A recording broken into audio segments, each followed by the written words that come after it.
Hello, everyone, and welcome to another edition of the 2025 Learning Series, the Spiritist Learning Series. We're very excited to be able to bring friends from different places in the world to share with us some of their insights and some of their perspectives on interesting topics under the Spiritist prism. Today, we are going to have a wonderful time speaking with Adam Osborne from the UK. Adam, how are you doing? I'm doing well, thank you, Dan. How are you? I am great. Thank you for speaking to us, even though we know that you are 8 hours ahead of California time. So Mhm. it is the your afternoon over there, but we're very excited to have a chance to hear from you about this important topic, which is understanding God. Um, and so thanks for being here. No, thank you. It's always a pleasure, and hello to everyone who may be joining us, whether you're online or, but even in person in San Diego as well. That's brilliant. Yes. Yes, we have some people watching us live in San Diego that we know about, at the Spiritist group there. We also have people watching throughout California, and we are always inviting people to join one of our watch parties in one Spiritist group in California. Go over there, meet new people, and get to hear from some different speakers as well. For through the miracle of communication, we get a chance to bring Adam to us. And if you do not know, Adam is a translation manager and an automotive manufacturer, having worked within the translation industry for over 25 years. I know that he does not look 25 years old, but he has that kind of experience. But also, he's the co-founder and director of Kardec Group, a UK-based Spiritist charity, which comprises of the Spiritist Society of Windsor and Maidenhead, and the Spirit Society of Bicester, and who are also the organizers of Spiritism X seminars and the Joanna de Angelis translation project to some of the wonderful books, one of which has just recently released a new translation called The Currentness of Jesus. And he has the book There right we there. go. Yeah, And if you're interested in that, you can always drop him a line. You now know how to find him at Kardec Group in it's the very UK. easy. Um, and we're very excited to have you here, Adam. So thank you for doing this. And No, thank you. get out of the way, I suggest that we just do a little visualization, a little harmonization, a little prayer before we begin. And then I will set you free to share with us some insights, if that's okay. So I ask whoever is watching right now if they're so willing to find a relaxed position, a spot, close their eyes if they want to, and just connect with the incredible energy of the creator of all things that we call God. And let that energy and that light come to us, wherever we may be, so that we may make space in our hearts and in our minds to the exploration of this important topic of what is God. Maybe we are struggling with understanding why life is so difficult, or we need some reminding that there is a greater power working behind everything and that we are going to be okay. And if that is so, let's just breathe and take that in and know that we are supported, that we're loved, that we're cared for and understood. And may we be able to continue to explore important topics and make time for our own spiritual and mental health by reflecting on what truly matters to us. We ask that for all who are connected to us now and later. So be it. So, Adam, thank you very much. And to everyone who's watching, thank you for watching. And I will leave you with Adam Osborne with the topic Understanding God. Thank you, Dan. Now, this topic came about actually about 5 years ago when the start of what we know happened about 5 years ago, this thing called the COVID pandemic. And we were in the study group, and people were struggling with this idea of wanting to know more about God. So, what is God?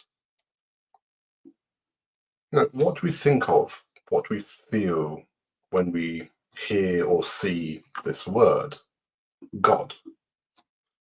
And it's the first question that we have in the Spirits book from Allan Kardec. And although the answer may be a bit brief, it still leaves a lot of questions for many people. So what is God? And we can experience various aspects of what we call God through art, through literature, through nature itself. We've got this wonderful picture of Adam and God from Michelangelo. We've got the image that we have from the film The Ten Commandments of Moses there with the burning bush, that image of God. And we even have Morgan Freeman, the depiction of God in Bruce Almighty. But how well do we really understand God? Because God is one of these things that we as humans have been trying to connect to for hundreds, if not thousands, or hundreds of thousands of years.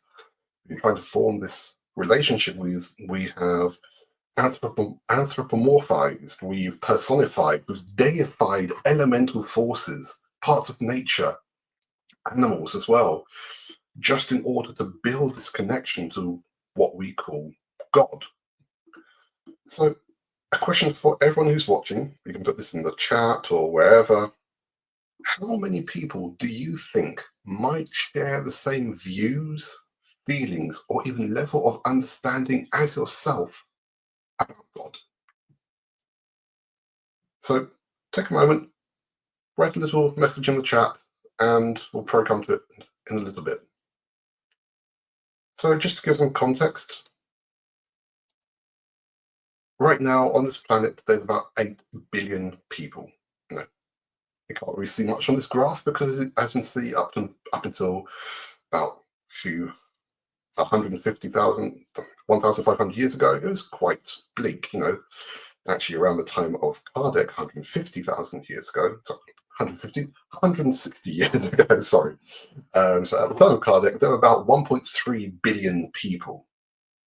And 2,000 years ago, let's just let this sink in, 2,000 years ago, there were only about 300 million people on the planet. Okay, just let that sink in, 300 million people. So a bit more than the population of the United States, a bit more than the population of Brazil at the moment. That's all there was on the planet. And right now, there are over 4,000 recognized religions, faiths, or philosophies that have some kind of belief of some kind of deity or core universal force. So 4,000 faiths, religions, 8 billion people. But from this 4,000, remember that there are many forms of Buddhism, the Hindu faith, many forms of Islam, Christianity, etc. So when we look at that, we can see a quick bit of data here, and we can see that the number of people who belong or who subscribe to certain faiths or religions, it's important to think about this. So the Abrahamic faiths is about 55%, so that's Christianity, Islam, Judaism, about 55% of the population at the moment. This data is from about 2020, so it's changed a little bit over the past couple of years, but not that much. As you can see, the Hindu faith around 14%, Buddhism about 4% only. People who are unaffiliated with any kind of religion, belief, or philosophy, 24% of the planet. That's a huge amount of people who don't have that connection to a kind of God. And when it comes to Spiritism, so we need to look very closely on this graph. So when it comes to Spiritism, it's only around 5 million people in the whole world. That's 0.05 to 0.06% only. Not even 0.1%. You see, it's tiny there at the very top. It's the tiniest little slither of this pie. And, there are so many different ethnic groups around, and, you even have the Pastafarian faith, the flying spaghetti monster. They're too small to even show. But, we are this diverse planet. with, like I said, 8 billion people, 4,000 different religions and groups. So it's only natural that we have completely different opinions, views, and images. So when we think about that, and we need to sometimes think about what are these images, these stories, these connections that people have had over the past 5, 6, 7,000 years. Because I want to go quickly just through a few different religions and cultures, because one of the important things about when we try to understand God is to understand the different views that other people have, because sometimes we can be quite insulated with our view. And we don't always consider that, like we showed, so many other people perhaps think completely differently to us. So let's go quickly. Oh dear. Well, unfortunately, the text isn't showing, and I wish it was, but that's okay. I'll go through anyway. So the ancient Egyptians, so they were around for about 3,000 years, and they had more than 2,000 different deities, which were anthropomorphic, so human-like, or they were zoomorphic, which were animal-like. They had the supreme god, which is Ra, who was there in the middle of the image, this sort of falcon-like character with the orange disc on its head. And this obviously then later changed to be the Aten, which is the sun god, which we sometimes see in various depictions. And in the later dynasties, the pharaoh took on the role of being the incarnate god, the incarnate Ra, the sun Ra.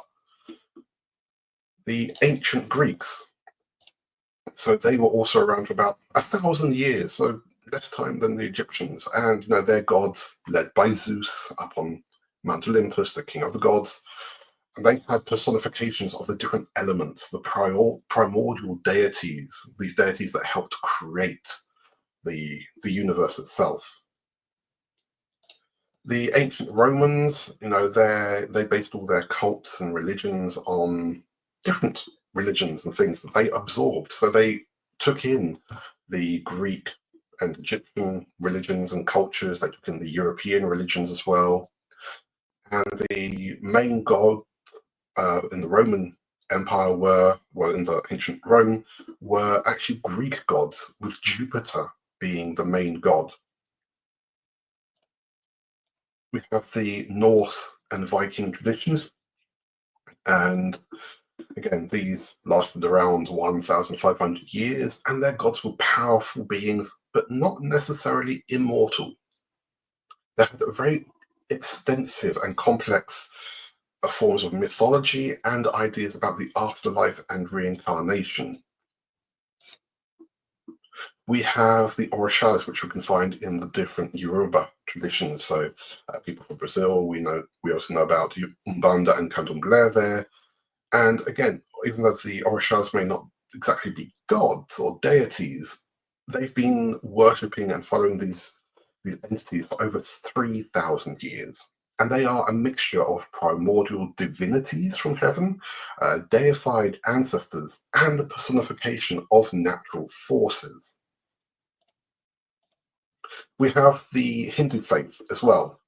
So Hinduism is over 4,000 years old, and it's actually a combination of many separate faiths. So when we looked at this thing of 4,000 religions, the Hindu faith itself has many separate faiths.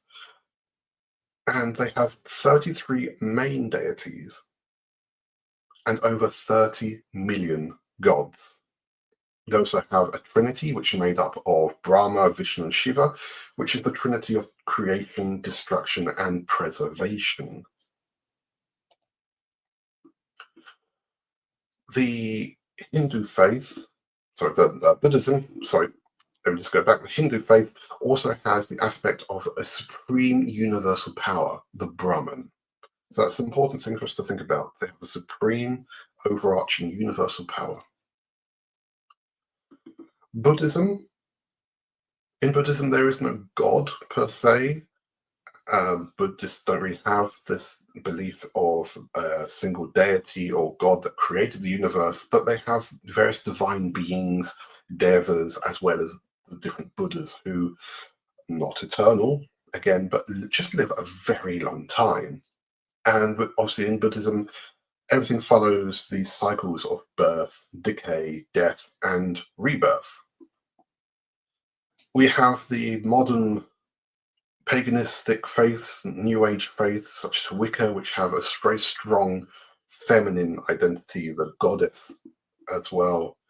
We have the First Nations from the Americas, from Australia, from various other cultures who have their different gods, goddesses, and deities as well. The Abrahamic faiths, so Christianity, Islam, Judaism, these are the core monotheistic faiths where there's just one God, one deity. So Judaism is the oldest one, started around 6,000 years ago. And it's important to note that neither Judaism or Islam actually have any imagery of God. They both look towards nature to see and feel the aspects of God. Judaism has the phrase or the idea of the hand of God that brought people out of slavery. And for Islam, God, Allah, they see the name of Allah written in the beauty of all things. These three religions all have male pronouns for God, the singular God. But we know that that pronoun is partially due to aspects of our language, of human language. And we know that in Christianity, God is part of the Trinity of the Holy Father, living Spirit, the incarnate Son, who's Jesus. And we know that the image that we have nowadays of this kind, caring, bearded man on the throne surrounded by angels comes mainly from the adaptations of the Roman and Greek traditions as well. So we have different names for God. So just thinking about the names that are known within the Abrahamic faiths, all these different names which are aspects of God. So Judaism has 72 different names for God. So truth, creator, shepherd, rock, it's known as God, Ella, Elohim, Adonai, known as the Almighty, or even just the name. Islam has 99 attributes of God: the holy, the sovereign, the healer, the shepherd, the merciful one, the light. And I asked a few AI tools, considering all these cultural and historical backgrounds of all the different people over the thousands of years who tried to create and form relationships with God, how can this modern technology create an image that can represent how we see God as a holistic thing, as humans in general? And this is what it came up with. You see, we have that those aspects of gentleness, of kindness, of wisdom.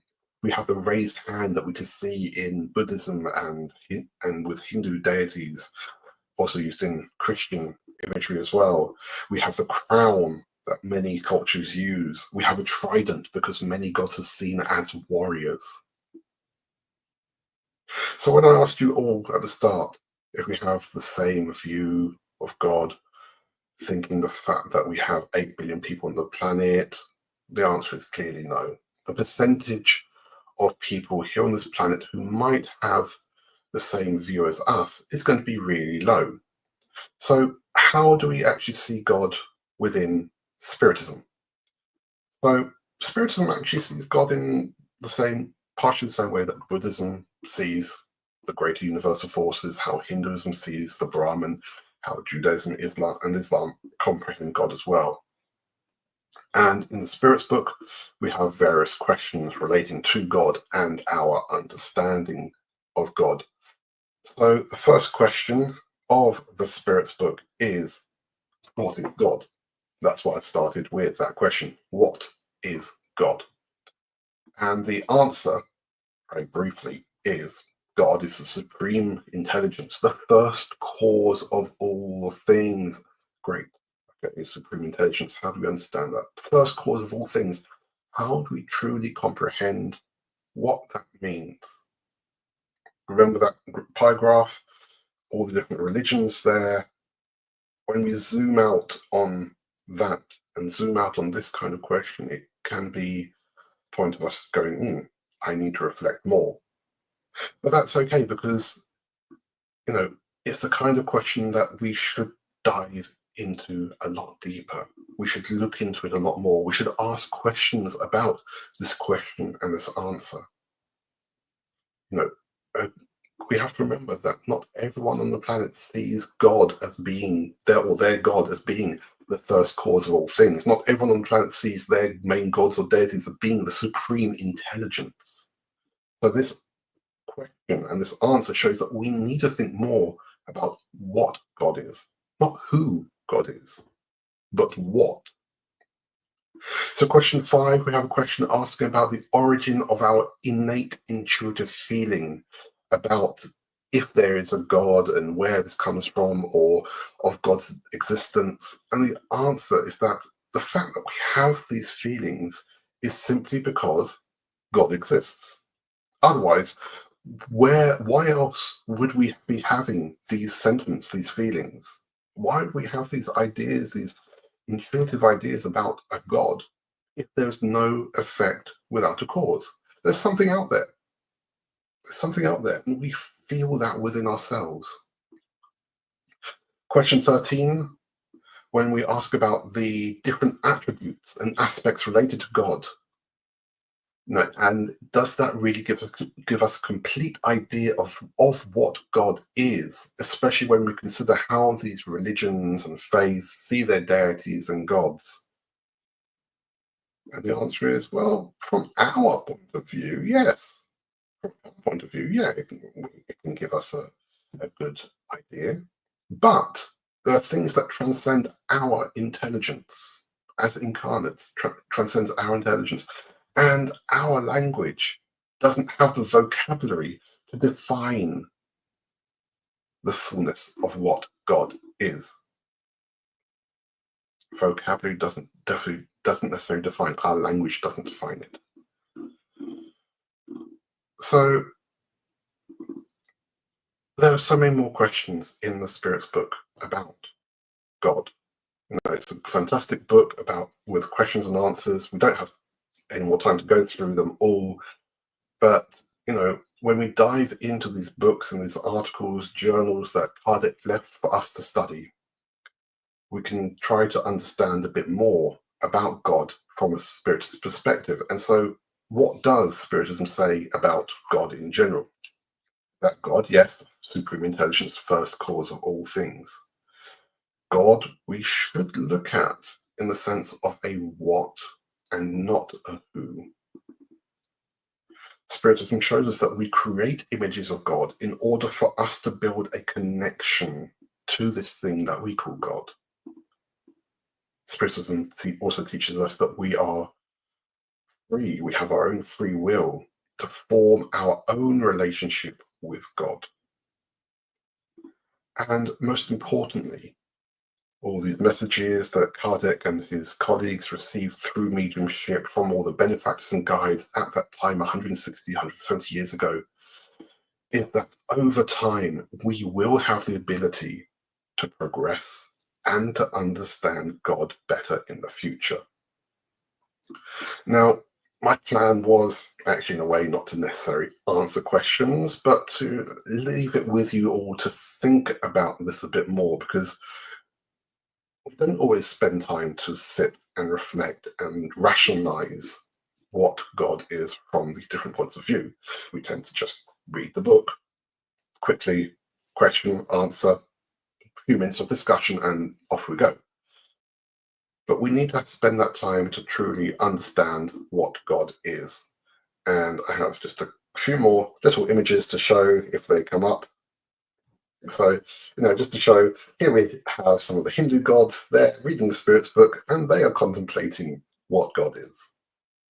We have Moses, Jesus, Zoroaster, and Buddha all contemplating what God is. And we even have God's self, contemplating what God is. So I'll leave it with you. That's my thought for you all. Let's spend the time to contemplate what God is and how we can truly understand now, and how perhaps we can understand better in the future. Dan, back to you. Thank you, Adam. Thank you very much for leading us in that reflection. We do have some time for a couple of questions here. We have 3 questions that came in, so maybe we'll do that, but you can keep them coming, and we will share with Adam afterwards as well, and you can always get in touch with Adam. So, Adam, a couple of things came up here, and some folks are sending us messages directly so that we get to ask that of you. So, first one that came in was, this person has always wondered, why did God create us, humans, knowing that we are imperfect and would mess up and potentially even hurt the world? Isn't it a waste of time? So what's your insight on that? Well, I'm going to reply to that in the same sense of, so I'm currently working within the automotive industry at the moment. And when you're in a company or in a position where you're having to create something, sometimes you have to create things just to see how they progress. Because you can only progress once you see the good things that happen and the bad things that happen. If we were here and existing and only good things were happening to us, we'd have no progression. So what would be the point of us even being here if we didn't have trials to go through? When we look at question from around question 100 in the Spirits book, it talks about the hierarchy of the spirits. And so we know that there is always going to be a reason we were created simple and ignorant. That's how the Spirits book puts it. So this idea of, okay, why are we here? Why do we have to go through all of this? Why did God go through all this trouble of creating the species which, treats the planet in the way it does, that progresses in the way it does? Well, that's a quite narrow-minded view, because we are only just one species on one planet out of billions and billions of planets out there. And I know this is, see Carl Sagan's pale blue dot scenario of, we zoom out and go, oh, hang on, Earth's just that tiny thing there, right? I'm here on this tiny thing worrying about why I was created. No, worry more about how we can help this planet. That's really what we should be doing. So, we're here because we need to be here. The same way that plants need to be here, animals need to be here, other things need to be here. We're all part of a symbiosis of things which we don't understand yet why.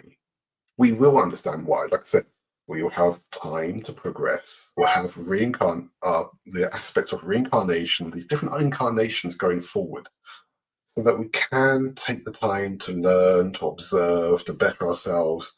And one day, once we get, we're still quite low down in that hierarchy of the spirits. We're still really, really low down. But once we get a bit higher up, we might be able to understand a bit more of this question of why we're here, why we have to go through all these hundreds, thousands of incarnations. But don't worry. I'd say think more about not so much that bigger picture of why all this. Think more about what can we be doing now to make the most of these opportunities to learn and to improve ourselves. Thank you, Adam. And we can transition here to a second question from our friend Jeremiah Rizam in San Diego, who's asking us, how is nature related to being a god? How is nature related to being a god? Well, for me personally, when we look at this question of what is God, the answer for me is God is nature. Because where else can we see the supreme intelligence? Where else can we see the first cause of all things? There is this intelligence within nature itself. When you look at the natural structure of so many things on this planet, in our study group yesterday, we were talking about some of these different aspects, and one of the things that came to me, and I was just reading through the questions in advance, was, okay, let's look at how nature is. And there's a form of sea slug. I know it's strange, a form of sea slug, which I call the disco slug. It was first discovered in the 1870s in Indonesia, Bali. Look it up. It won't be called disco slug. I can't remember the actual Latin name, but it's fluorescent, yellow, green, blue. It's how on earth was this thing created? And that's exactly what people were thinking thousands of years ago. No, what has created this? So the first gods and deities that we try to connect to were part of nature and are part of nature. Even nowadays, we try to give these attributes of parts of nature to God. We have all these religions around the world who, for them, the different aspects of God or their goddesses are from nature, because nature is all around us. We are in nature. If we forget that, if we negate nature, we're negating that we even exist, to be perfectly honest. So nature is part of what we are. We are part of nature. We are still an animal. We are here on this planet, part of nature. Wonderful, wonderful. And I'll squeeze in another one in here if you still have the time, which I think is a very interesting piece coming out of the reflections that you called us to do, which is, what do you think about the challenges of believing a personal God that is created by my own interests? Personal God created by your own interests. Well, I don't know if we've got enough time to go deeply into that kind of discussion, but Yeah, just a high level perspective, right? You don't have to go deep into it, but I don't know if it helps. But what I read here is that's an interesting assumption too, right? That we're making God at our image, and it's dangerous a little bit, right? Exactly, but that's basically how it all started. Someone goes, "Oh, I've seen God. I've seen a God. I've seen Bob. Let's call him Bob. Bob is a god. So I've seen Bob. Oh, what does Bob look like? Okay, he looks like a very tall man, and he's very strong. And okay, I can't see Bob. I can see Bob because I'm special. So that's how it started. That's how all of these things started. So even the depictions that we have of the Greek, of the Roman, of the Norse gods started because of that personal interest in wanting to connect to something. We go through all the folkloric traditions as well, where they create these little stories and the imaginations, and then it just grows from there onwards. But the thing is, if we have that attitude of wanting to create a god for ourselves, go back to question 1 in the Spirit's book: what is God? What is God? So again, Spiritism follows this monotheistic idea that there's the singular energy entity out there which we try to connect to. There are obviously other deities. We know that there's Catholic and Christian faiths. We've got all the different saints. They are in some respect the reproduction of the different deities from the Roman traditions as well. So there's always going to be that point of wanting to try to connect to someone or something. It's just a case of, how do you connect? What do you attribute that God to be? Wonderful. And this is perhaps a great way of us bringing this to the end, which is a question that comes from Remus on YouTube. How can God be at the center of our thoughts? How can we make space for that, Adam? What's your take on that? Well, the easiest way for us to make space for that is our own personal reflection, meditation, taking that moment, because for us to have any kind of connection to divinity, to God, to whatever you want to call it, even if it's the flying spaghetti monster, however you want to see it, take that time for yourself. Connection, religion itself, looking at it from the proper idea of our connection to this entity, is a personal thing. It's a personal thing. We have to take the time to sit, to reflect, to meditate, not just a couple of seconds, not just saying one or two prescript prayers or messages, but take the time to truly reflect.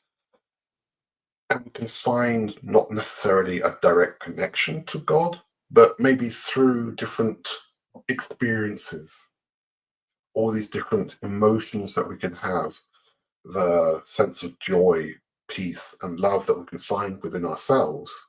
Once we take that time to balance ourselves, to want to connect, and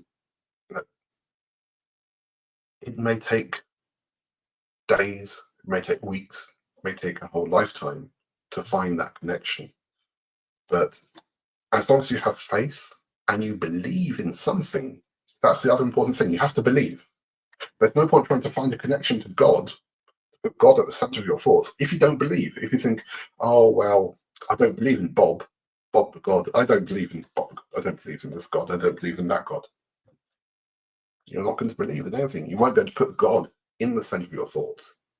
But always try to put something there, something which is good, something which is positive, where especially you can do good and help others, because at the end of the day, that's also one of the key points of why we're here, to learn, to grow, to be charitable, to be loving. There you go. And I think that is a wonderful way for us to wrap up this episode, so to speak, this edition of the Spiritist Learning Series here at the California Spiritist Association. Again, thank you, Adam. We really appreciate you joining us from your evening there in the UK. We loved having you here to share some of your perspectives and your insights and make us think, make us engage with this powerful topic about what is God? What do we believe in? Why? And how important it is. So we're really appreciative. Thank you for that. Thank you also for everybody who has been watching us and sending questions and participating. And if you're watching this and you're so inclined, please like this video, follow us on YouTube. It always helps to get the word out, to have more people watch this and perhaps have moments of contemplation as well. You can find Adam at Kardec Group. They're also online. You can follow him on social media. It will not be hard for you to find them. Just go ahead and search for him. And if you have questions, you can come to us. We're glad to connect to that as well. Thank you for watching, everyone. We hope that you spend a wonderful day. And this may be the start of a contemplation, of a moment of reflection about what really matters for you. And we hope to see you next month with another interesting conversation with somebody out there in the world trying to do exactly what we're doing, which is just to think about all this stuff and be better people today than we were yesterday, and be even better people tomorrow than we are today. Thank you, Adam. Thanks very much for being with us. My pleasure. Have a good one, everyone. Bye-bye.